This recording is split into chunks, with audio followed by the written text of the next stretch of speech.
মূলত কাজ কিন্তু কি করছে, এই যে লকটায়, এই লকটায় কিন্তু স্প্রিংটা আটকে ছিল। তা আবার কি হবে, আমি একটু সম্পূর্ণভাবে দেখাই তাহলে আরো ক্লিয়ার হবে। দেখুন এখানে এই পাশে রাখলাম, রাখার পরে আমি জাস্ট এই যে লকটা, যে রডটা, আমি রডটা খুললাম। খোলার পরে আমি জাস্ট এইটাও খুলবো।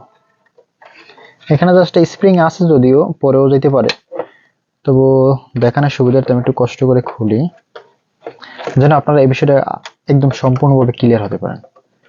দেখুন এখানে এই যে, এখন যদি আমরা এই লকটা একটু জাস্ট এইভাবে দিয়ে এটা একটু ঘুরে আনি, আমি একটু চাপ দিয়ে ধরে রাখি, এই দেখুন এই যে লকটা কি এটার সাথে কি আটকে গেছে না?